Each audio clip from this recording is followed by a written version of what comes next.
tentu dialami oleh mereka yang ditinggalkan oleh orang-orang tercinta. Berbagai macam momen indah bersama saudara, teman, anak, atau orang tua yang telah meninggal adalah salah satu hal yang hanya menjadi memori.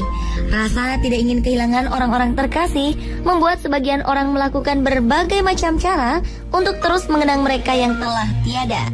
Dan pemirsa, kami telah merangkum kisah-kisahnya dalam 7 cara mengenang orang meninggal versi On The Spot.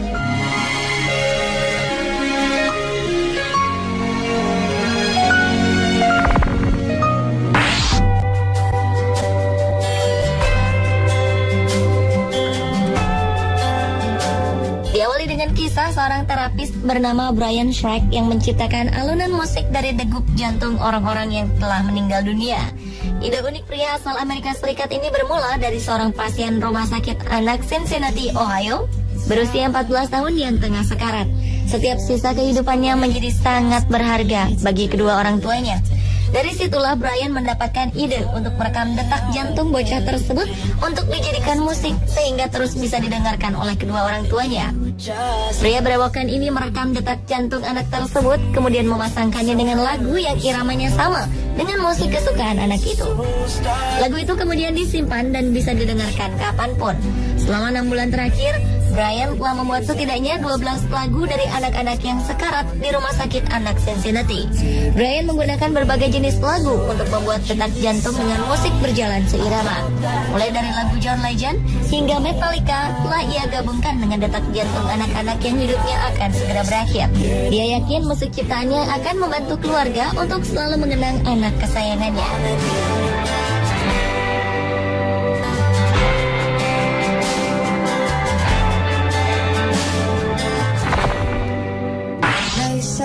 Home is where the heart is. Kehilangan orang yang dicintai bukan hal yang mudah untuk dilupakan. Demikianlah yang dirasakan oleh seorang ibu bernama Lisa Freeman. Awalnya ia sangat syok menghadapi kematian putranya, Matthew Freeman, yang tewas saat bertugas sebagai pilot di Afghanistan. Setelah 9 hari bertugas, Matthew harus kehilangan nyawanya.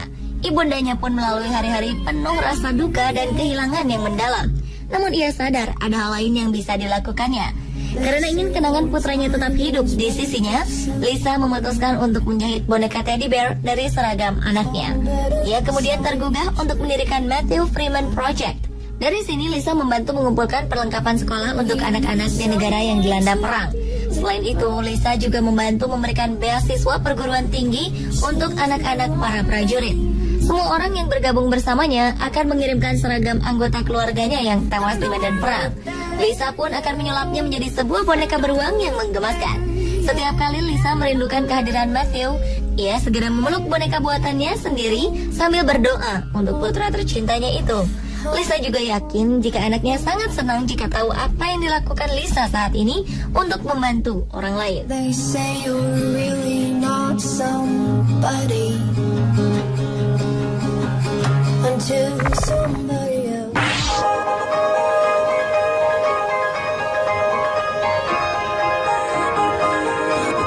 Hal senada juga dilakukan oleh seorang remaja berusia 14 tahun, Cicely Colbeck. Beberapa waktu lalu ayahnya yang bernama Dan Colbeck meninggal dunia. Tak ingin larut dalam kesedihan, gadis berambut panjang ini melakukan sesuatu yang membuatnya merasa dekat dengan almarhum ayahnya. Cicely memutuskan untuk melanjutkan apa yang telah ia bangun bersama sang ayah. Sebulan sebelum ayahnya meninggal, Cicely sudah mulai membangun rumah itu bersama dengan ayahnya. Namun belum separuh perjalanan dan orang yang ia sayangi itu akhirnya pergi meninggalkannya untuk selama-lamanya. Meski ia masih belum genap 15 tahun, namun ia tak menyerah. Rasa kehilangan itu justru membuatnya makin giat membangun rumah tersebut dan mendedikasikannya untuk sang ayah. Rumah itu akhirnya benar-benar berdiri tegak. Meski ukurannya kecil, namun sangat rapi dan nyaman di dalamnya.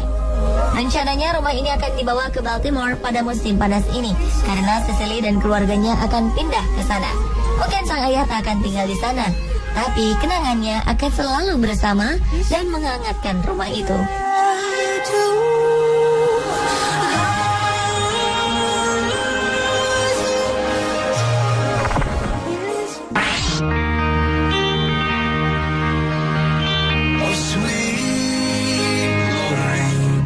Fred Stobolt adalah pria berusia 96 tahun yang tinggal di Illinois, Amerika Serikat.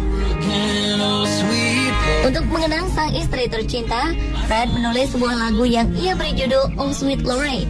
Ia kemudian mengikuti sebuah kompetisi menulis lagu, dan di luar dugaan, Oh Sweet Lorraine menarik perhatian sebuah studio rekaman.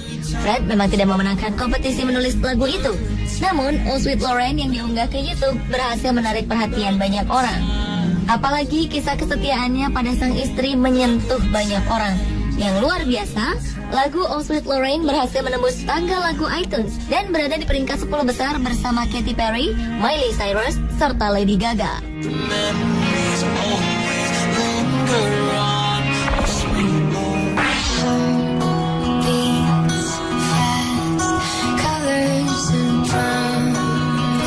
Foto memang menyimpan sejuta kenangan. Dan itulah yang dilakukan oleh seorang pria asal Cincinnati, Ohio, Amerika Serikat yang bernama Ben Nunnery.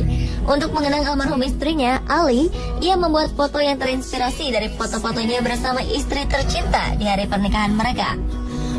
Menariknya, ia melakukannya bersama anak semakawayangnya, Olivia, yang masih berusia 3 tahun.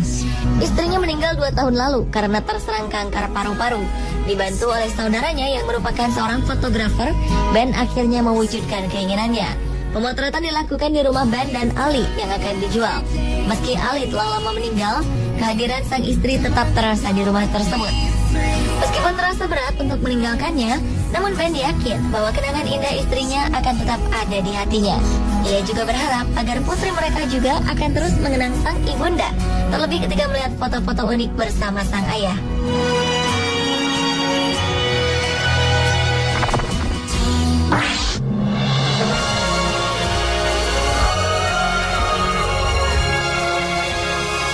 Winston House sangat mencintai istrinya Janet yang telah meninggal dunia.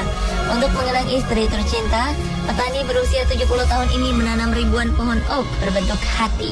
Sebanyak 6.000 bibit pohon oak ia tanam selama seminggu penuh setelah istrinya meninggal dunia karena kanker pada tahun 1995. Winston kemudian menanam pohon-pohon yang masih muda di sebidang tanah seluas 6 hektar dengan meninggalkan bentuk hati sempurna di tengahnya dengan titik yang menghadap ke arah rumah di masa kecil istrinya.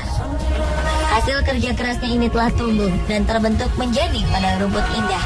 Di sanalah Winston seringkali menghabiskan waktunya untuk duduk dan mengenang istrinya. When you try your best but you don't succeed. Berbeda lagi dengan yang dilakukan oleh Sun Yuan dan Peng Yu. Sepasang seniman ini memiliki cara yang berbeda untuk mengenang sosok ibu. Keduanya membuat sebuah karya diorama dengan patung berwujud sang ibu. Diorama yang diberi judul If I Died ini dipamerkan di Paris Gallery Perrotin. Uniknya, pembuatan diorama ini diangkat dari ucapan terakhir dari Ibu Peng Yu sebelum meninggal dunia. Sebelum meninggal dunia, ucapan Ibu Peng Yu sempat terekam dalam sebuah video. Dalam rekaman tersebut, ia berkata, jika terlahir kembali, ia ingin menjadi makhluk yang bisa terbang, sehingga bisa memandang bumi dari langit dan bebas hidup dimanapun. Ia juga berucap akan membawa bunga dan ingin terbang dikelilingi burung bangau dan ikan pari. Tak berapa lama setelah rekaman tersebut, sang ibu meninggal dunia. Maka untuk mengenangnya, Peng Yu dan Sun Yuan akhirnya membuat diorama tersebut. Dalam diorama ini terlihat patung yang mirip dengan sang ibu sedang terbang membawa bunga sambil dikelilingi burung dan makhluk laut. Pemirsa, itulah ke-7 cara mengenang orang meninggal versi on the spot.